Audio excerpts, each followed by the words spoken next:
9 దినాలు గడిచిన తర్వాత మయూరి చేత స్నానం చేయించారు. పొట్టుపోయిలో కాగుల కొలది నీరు మరిగింది. తల్లి మరిగిన నీటిలో పసుపు, వేప పుల్లలు వేసింది. దానికి చన్నీరు కలిపి గోరువెచ్చని నీరును తయారు చేసింది. మయూరికి పక్కింటి పిన్నిగారు నలుగు పెట్టింది. అప్పుడు తీసిన వెన్నెలో పచ్చని పసుపు మిళితం చేసిందామె. జిగురు కోసం రవంత ఉలవ పిండి, మంచి వాసన కోసం సెంటును దానికి జోడించింది. సెంటు, పసుపు కలిపిన వెన్న ముద్దను ఒళ్ళంతా రాసి బాగా ఆరనిచ్చి మయూరిని స్నానానికి సంసిద్ధురాలిని చేసింది. మయూరికి అంతా కొత్తగా ఉంది. నలుగు పెడుతున్న ఈ పిన్నిగారికైనా, నీళ్లు పాలం చేస్తున్న ఆ తల్లిగారికైనా రవంతసేపు నోళ్ళు మూతపడలేదు. ఏదో చెప్తూనే ఉన్నారు. అనుభవం గడిచిన ఆడబ్రతుకులు వాళ్ళవి. అందునుంచి ఈ సమయంలో మయూరికి చెప్పవలసిన మాటలన్నీ ఒకరి వెంట ఒకరు చెప్తూ ఉన్నారు. ఇదివరకల్లా మగపిల్లల మీదకి విరగబడి వాళ్ళని రాసుకుంటూ తిరిగావంటే మెక్కలిరగదంతాను తెలిసిందా అన్నది తల్లి మురిపెంగా తలదించుకుని కూర్చున్న మయూరి వంక చూస్తూ.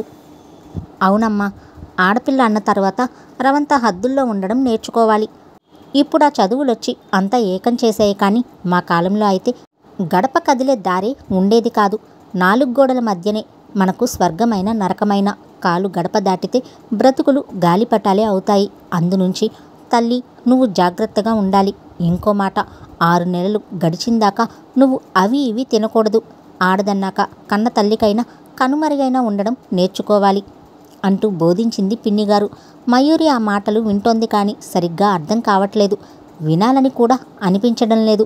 వారం రోజులుగా ఇటువంటి మాటలు విని విని విసుగొచ్చిందామెకు. పారిపోవాలనిపిస్తుంది.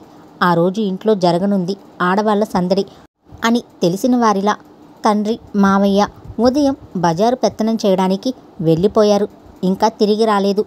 రామం ఇంట్లోనే ఉన్నాడు. కానీ ఇల్లంతా ఆడవాళ్ల సందడి కావడంతో గదిలో ఓ మూల ఒదిగిపోయినాడు. ఆడవాళ్లు మయూరికి చెప్తున్న మాటలు అడపాదడపా చెవిన పడుతూనే ఉన్నాయి. వారంతా కలిసి మయూరికి మాయమాటలు చెప్పి తన్నుంచి దూరం చేస్తున్నారని అతనికి అనిపించింది. మధ్యాహ్నం వేళకి గాని ఎవరూ తన సంగతి పట్టించుకోలేదు. ఆ వేళప్పుడు అత్త గదిలోకి వచ్చింది. ఎక్కడలేని ప్రేమ ఒలికిస్తూ, పిచ్చినాగన్న, ఇక్కడ నువ్వొక్కడివే బిక్కుబిక్కుమంటూ కూర్చున్నావేంట్రా? కాసేపు అలా తిరిగి రాలేకపోయావు?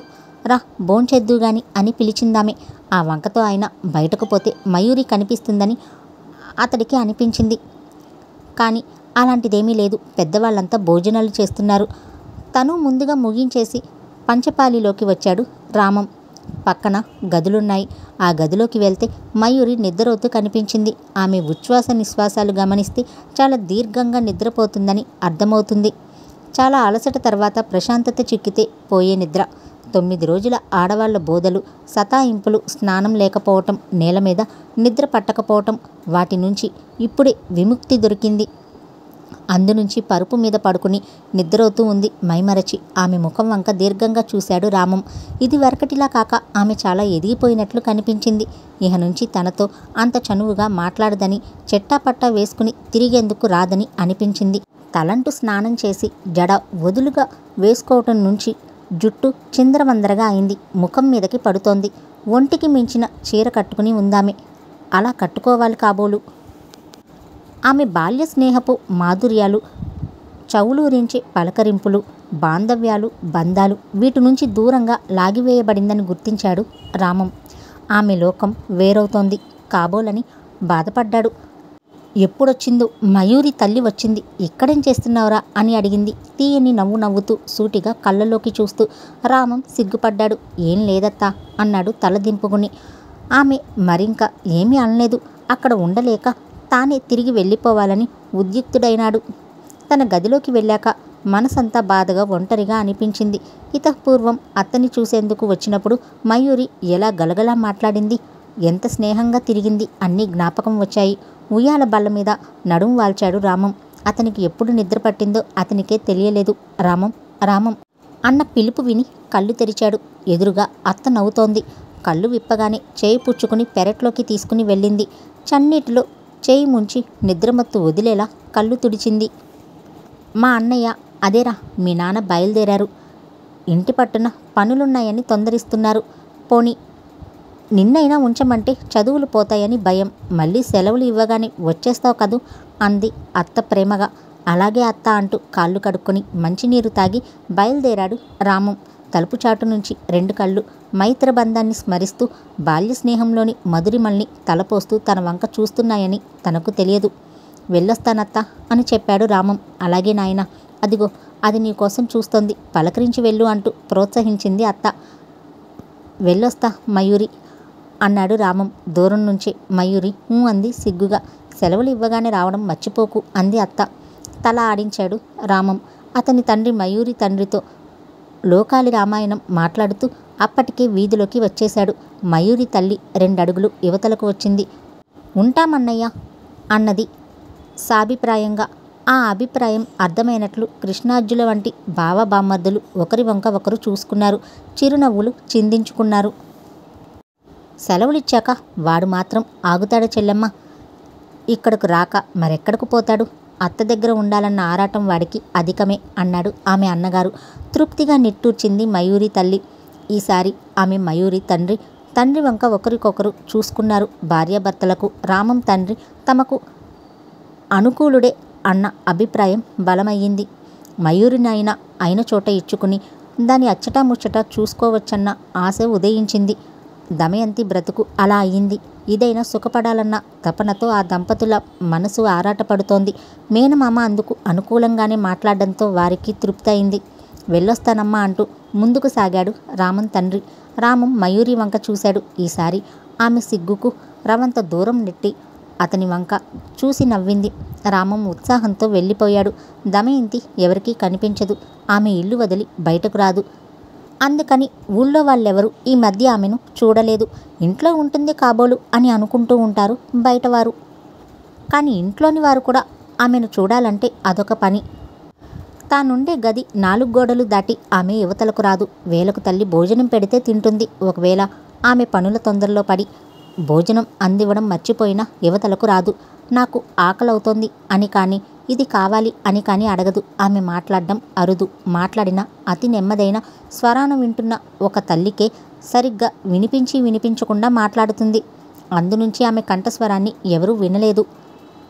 తుదకు తండ్రి అయినా ఆమెను నెలకోసారి చూడలేరు. ఇంతటి ఏకాంతాన్ని భరిస్తోంది దమయంతి. ఇంటికి ఎవరైనా వచ్చారన్న అలికిడి వినిపించగానే ఆమె ఉంటున్న గది తలుపులు మూసుకుపోతాయి. పిలిచినా ఆ తలుపులు తెరుచుకోవు. దమయంతి గురించి చెప్పాలి అంటే ఆమె చిన్నతనంలో చాలా చురుకైన పిల్ల. చదువులో అందరికన్నా ముందు ఉండేది. కానీ చదువు సాగలేదు. చిన్న వయసులోనే పెళ్లి ముచ్చట కోసం ఆశించారు తల్లిదండ్రులు. అది పూర్తయిందని అనిపించారు. కానీ ఆ ముచ్చట వెనువెంటనే ముగింపుకు వచ్చింది. దమయంతి భర్త పోయారు. ఆమె హృదయ కుసుమం విచ్చుకోకుండా మొగ్గగానే రాలిపోయింది. గాయపడిన ఆమె హృదయం ముందు ఓదార్పును కోరుకునేది. కానీ క్రమేపీ నిరర్ధకరమైన సానుభూతి వాక్యాలు బ్రతుకుని మరింత కృంగదీస్తాయని గ్రహించగలిగిందామె. ఆ మాటల్ని ఆమె అడ్డుకునేది. దానివల్ల సానుభూతి చూపించవచ్చిన వారందరూ బాధపడ్డం, అందునుంచి తల్లి ఏడవడం, తను నిద్రాహారాలు మాని బ్రతుకును గురించి ఆలోచించడం జరిగేవి. ఇదంతా ఒక విషవలయంలా పునః జరగడం ప్రారంభించాయి. అందునుంచి ఆమె ఒక నిర్ణయానికి వచ్చింది. ఎవరితోనూ మాట్లాడదు. గదిలోంచి బయటకే రాదు. ప్రతిరోజు ఆమెను చూడగలిగిన వ్యక్తి ఒక్క తల్లి మాత్రమే. ఆమె నా గతాన్ని ప్రస్తావించాలని ప్రయత్నిస్తే దడేళ్ళ తలుపులు బిగించి రోజులు వారాలు అలా ఏకాంతంగా ఉండిపోతుంది దమయంతి. అందునుంచి తల్లి ఆమె దగ్గర చాలా జాగ్రత్తగా మసులుకోవడం నేర్చుకుంది. కొన్ని నెలలుగా ఆమెను చూడాలని ప్రయత్నించిన ఇరుగు పొరుగు అమ్మలక్కలు విఫలమయ్యారు. ఆ ప్రయత్నాలు మానుకున్నారు. దమయంతి అంటే మయూరికి భయం. ఆ గది వంక చూస్తే ఏదో బూచిని చూసినట్లు అనిపించేది. అందునుంచి ఆ గదికి చాలా దూరంగా ఉండేది మయూరి.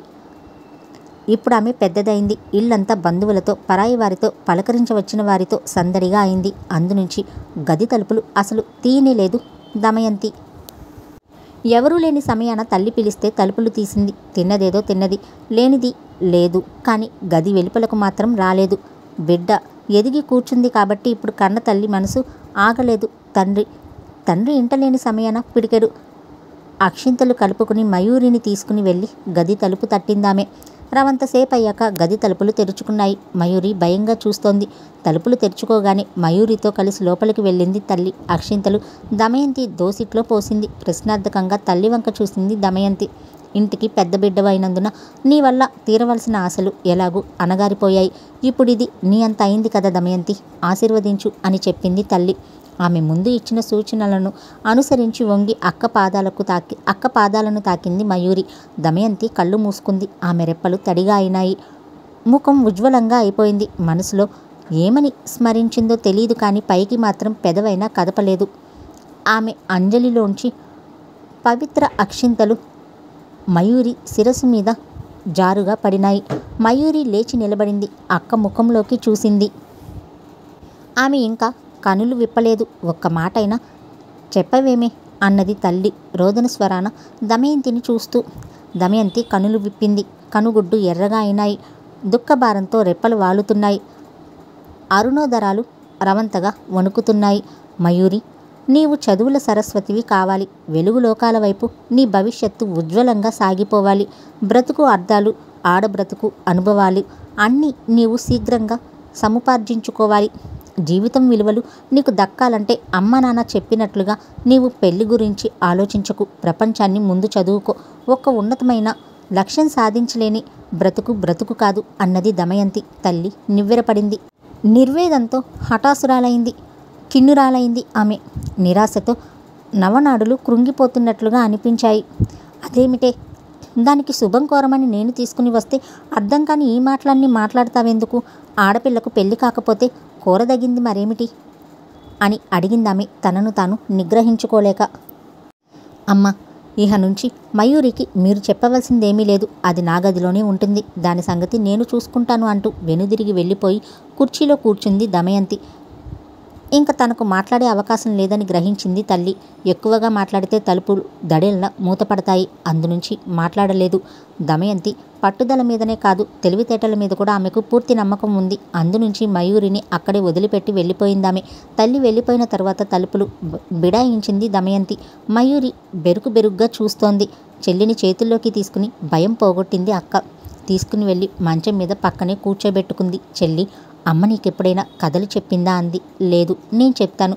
కథలంటే నాకు ఇష్టం లేదు అంది చెల్లి. మయూరి మానసికంగా ఎదిగిందన్న సంగతి అర్థం చేసుకుంది అక్క. నా దగ్గర మంచి పుస్తకాలున్నాయి అంది. మయూరి మాట్లాడలేదు, కానీ ఆశగా చూసింది. నీవు స్కూల్ నుంచి రాగానే నా దగ్గరే కూర్చోవాలి అంది దమయంతి. అలాగే అన్నట్లు తల ఊపింది మయూరి. గది 4 పక్కల నుంచి చూసింది. పూర్వం ఆమె గదిలోకి ఎన్నడూ రాలేదు. ఒకవేళ వచ్చినా తల్లి వెంట బిక్కుబిక్కుమంటూ 1-2 సార్లు వచ్చింది. కానీ తలనెత్తి గది 4 దిక్కులా చూడలేదు. ఇప్పుడు ఆ గదిని చూస్తూ ఉంటే ఆమె చాలా ఆశ్చర్యపోయింది. అక్కకు ఇంత మంచి అభిరుచి ఉన్నదని ఆమె ఎరుగదు. గదిలో ఠాగూర్, శరత్, విశ్వనాథుల ఫోటోలు ఉన్నాయి. మరో వంక రామకృష్ణుని అర్ధాంగి, శారదాదేవి, కస్తూర్బాల చిత్రాలు ఉన్నాయి. గది గోడలకు అరలు అమర్చి వాటి నిండా గ్రంథాలున్నాయి. ఆమె పడుకునే శయ్యకు ఎదురుగా చదువుల తల్లి అయిన సరస్వతీదేవి ఆయిల్ పెయింటింగ్ గోడకు తగిలించి ఉంది. దానికి మంచి గంధపు రేకుల దండ అమరించి ఉంది. టేబుల్ మీద ఒక పెద్ద డిక్షనరీ కనిపిస్తోంది. ఇదంతా చూసి అక్కకు చదువు పట్ల ఉన్న భక్తి శ్రద్ధలు మయూరికి అర్థమైనాయి. తాను అనుకున్నట్లుగా ఆ ఎల్లవేళలా ఏడుస్తూ నిద్రపోతూనూ గడిపే మనిషి కాదని తెలియవచ్చిందామెకు. ఆ ఇంటికి వచ్చే ఇరిగింటి పొరుగింటి అమ్మలక్కలు అలాగే చెప్పుకుంటారు. తమతో పాటుగా కలిసిపోదిని అక్క గురించి ఏవేవో చెప్పుకుంటూ ఉండేవారు. గతంలో అవన్నీ నిజమే అనుకున్న మయూరి ఇప్పుడు మాత్రం అక్కను అర్థం చేసుకోవడం ప్రారంభించింది. అక్క, నీ దగ్గర చాలా పుస్తకాలు ఉన్నాయి అంది ఆశ్చర్యంగా. నాకు జీవితంలో మిగిలిన తోడు అదొక్కటే చెల్లి అన్నది దమయంతి చాలా గంభీరంగా. అదేమిటో మయూరికి అర్థం కాలేదు. ఆమె ఎందుకో బాధపడుతుందని మాత్రం గ్రహించింది. పుస్తకాలు చదవాలని నీకెప్పుడు అనిపించదా అని అడిగింది దమయంతి. క్లాస్ పుస్తకాలు చదువుతాను మయూరి జవాబు. అదే మంచిది, కానీ అప్పుడప్పుడు వేరే పుస్తకాలు కూడా చదువుతూ ఉండాలి అంది అక్క. మయూరికి పూర్వం ఆమె అంటే ఉన్నంత భయం రవంత తగ్గిపోయింది. ఎందుకు అని ప్రశ్నించింది. దమయంతి చెల్లెలి భయం తీరి అలా మాటలు కొనసాగించినందుకు చాలా సంతోషంగానే ఉన్నది. ఎందుకేమిటే పిచ్చిదానా అంటూ ప్రారంభించింది. చెల్లెలికి తాను చెప్పదలుచుకుందంతా చెప్పాలి. ఆమెనైనా మంచి వ్యక్తిత్వం కలిగిన దానిలా తీర్చిదిద్దాలి. ఆడదంటే పెళ్లి చేసుకోవడం, పిల్లల్ని కనడం అనే ఊబిలో కూరుకుపోయేందుకు ఎదురు చూస్తారు. ఒకవేళ దురదృష్టవశాత్తు ఆ ఘట్టాల్లో ఎదురు దెబ్బ తగిలితే బ్రతుకంతా నిరాశతో కుంగిపోవాలి. ఒకవేళ మళ్ళీ పెళ్లి చేసుకునే అవకాశాలుండి చేసుకున్నా అలాంటి వారికి వేరే సమస్యలు ఉంటాయి. అది శాఖా సంక్రమణం. దానికి దూరంగా వ్యక్తిత్వం కలిగి బ్రతకాలి అంటే కొంత లోకజ్ఞానం కావాలి. ఆడది మగవాడిలా, ముఖ్యంగా సాటి ఆడవాళ్ళలా వంచితులు అవుతారు. ఆ స్థితిని అధిగమించాలంటే పూర్తి లోకజ్ఞానం కావాలి. విశాలంగా ఆలోచించగలగాలి. ఈ కాలంలో, ఈ సమాజంలో స్త్రీకి ఉండే విలువ ఎలాంటిదో, వారి స్థానం ఏమిటో తెలుసుకోవాలి. అవి అర్థమయ్యాక పెళ్లి చేసుకున్న, ఉద్యోగం చేసుకున్న ఒక అర్థాన్ని అందుకోగలుగుతారు. అవి బెడిసి కొట్టినా తమను తాము నిలబెట్టుకోగలుగుతారు. ఇదే ఆమె ఆలోచన.